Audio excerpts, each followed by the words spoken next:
Matthieu 20. Car le royaume des cieux est semblable à un maître de maison qui sortit dès le matin afin de louer des ouvriers pour sa vigne. Il convint avec eux d'un denier par jour et il les envoya à sa vigne. Il sortit vers la 3e heure et il en vit d'autres qui étaient sur la place sans rien faire. Il leur dit : Allez aussi à ma vigne et je vous donnerai ce qui sera raisonnable. Et ils y allèrent. Il sortit de nouveau vers la 6e heure et vint vers la 9e, et il fit de même. Étant sorti vers la 11e heure, il en trouva d'autres qui étaient sur la place, et il leur dit : Pourquoi vous tenez-vous ici toute la journée sans rien faire ?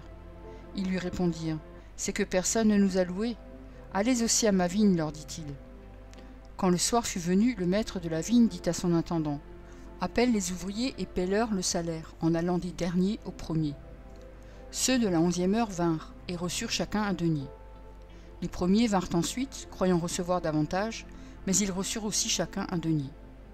En le recevant, ils murmurèrent contre le maître de la maison, et dirent : Ces derniers n'ont travaillé qu'1 heure, et tu les traites à l'égal de nous, qui avons supporté la fatigue du jour et la chaleur. Il répondit à l'un d'eux : Mon ami, je ne te fais pas tort, n'es-tu pas convenu avec moi d'un denier ? Prends ce qui te revient et va-t'en. Je veux donner à ce dernier autant qu'à toi. Ne m'est-il pas permis de faire de mon bien ce que je veux ? Ou vois-tu de mauvais œil que je sois bon ? Ainsi les derniers seront les premiers, et les premiers seront les derniers. Pendant que Jésus montait à Jérusalem, il prit à part les 12 disciples, et il leur dit en chemin : Voici, nous montons à Jérusalem, et le Fils de l'homme sera livré aux principaux sacrificateurs et aux scribes. Ils le condamneront à mort, et ils le livreront aux païens, pour qu'ils se moquent de lui, le battent de verge et le crucifient. Et le 3e jour, il ressuscitera. Alors la mère des fils de Zébédée s'approcha de Jésus avec ses fils, et se prosterna pour lui faire une demande. Il lui dit : Que veux-tu ?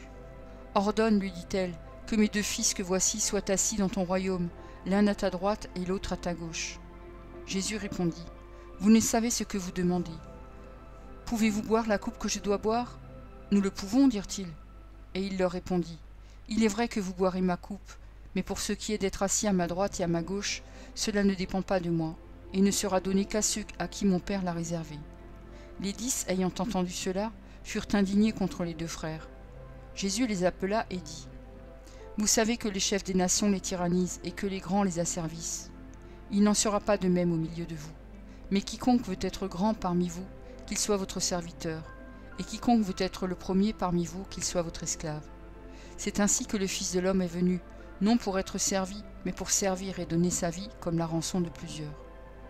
Lorsqu'ils sortirent de Jéricho, une grande foule suivit Jésus. Et voici, 2 aveugles, assis au bord du chemin, entendirent que Jésus passait et crièrent : Aie pitié de nous, Seigneur, fils de David. La foule les reprenait pour les faire taire, mais ils crièrent plus fort : Aie pitié de nous, Seigneur, fils de David. Jésus s'arrêta, les appela et dit : Que voulez-vous que je vous fasse ? Ils lui dirent : Seigneur, que nos yeux s'ouvrent. Ému de compassion, Jésus toucha leurs yeux, et aussitôt ils recouvrèrent la vue et le suivirent.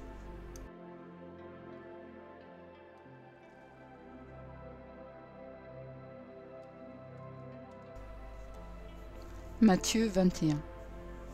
Lorsqu'ils approchèrent de Jérusalem et qu'ils furent arrivés à Bethphagée, vers la montagne des Oliviers, Jésus envoya 2 disciples, en leur disant : Allez au village qui est devant vous, vous trouverez aussitôt une ânesse attachée et un ânon avec elle.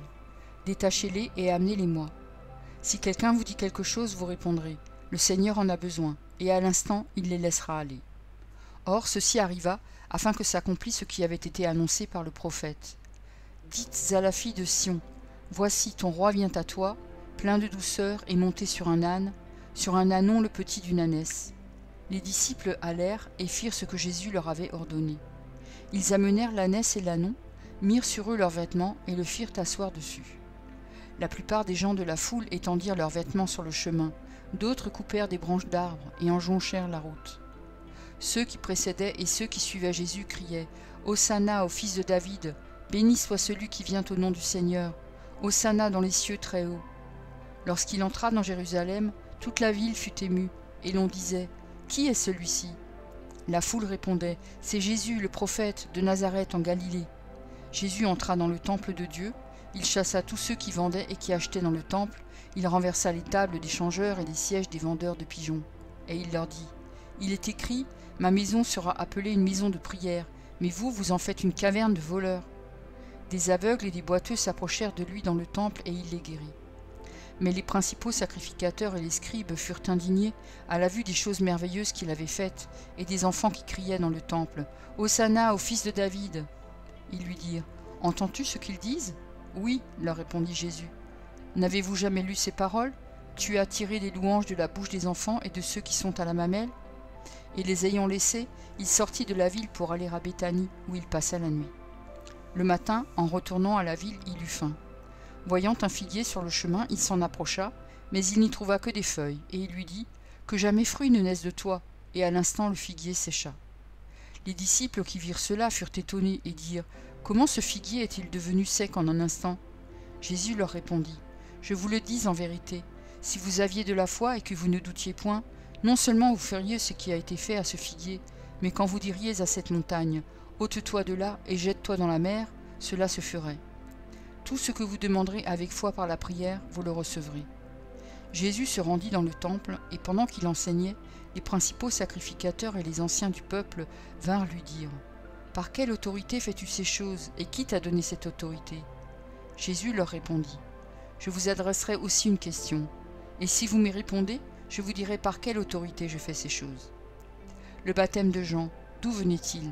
Du ciel ou des hommes ?» Mais ils raisonnèrent ainsi entre eux. Si nous répondons « du ciel », il nous dira « Pourquoi donc n'avez-vous pas cru en lui ?» Et si nous répondons « des hommes », nous avons à craindre la foule, car tous tiennent Jean pour un prophète. Alors ils répondirent à Jésus « Nous ne savons », et il leur dit à son tour « Moi non plus, je ne vous dirai pas par quelle autorité je fais ces choses. » Que vous en semble? Un homme avait 2 fils, et s'adressant au premier, il dit « Mon enfant, va travailler aujourd'hui dans ma vigne. » Il répondit « Je ne veux pas. » Ensuite, il se repentit et il alla.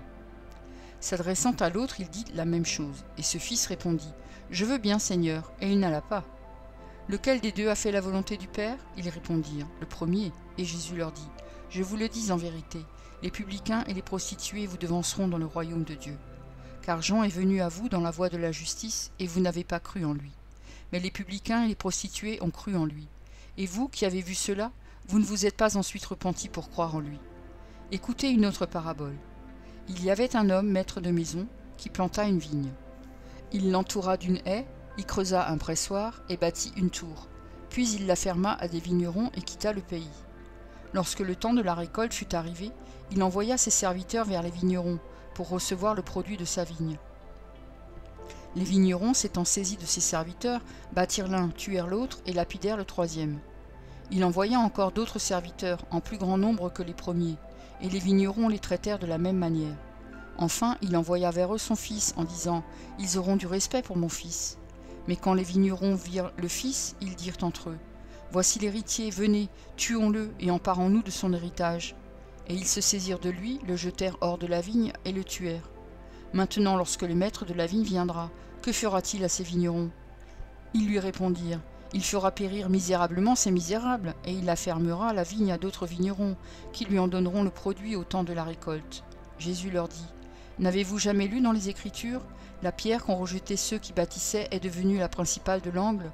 C'est du Seigneur que cela est venu, et c'est un prodige à nos yeux? C'est pourquoi je vous le dis, le royaume de Dieu vous sera enlevé, et sera donné à une nation qui en rendra les fruits. Celui qui tombera sur cette pierre s'y brisera, et celui sur qui elle tombera sera écrasé. » Après avoir entendu ces paraboles, les principaux sacrificateurs et les pharisiens comprirent que c'était d'eux que Jésus parlait. Et ils cherchaient à se saisir de lui, mais ils craignaient la foule parce qu'elle le tenait pour un prophète. Merci pour ton écoute. Je t'encourage à écouter encore la parole du Seigneur.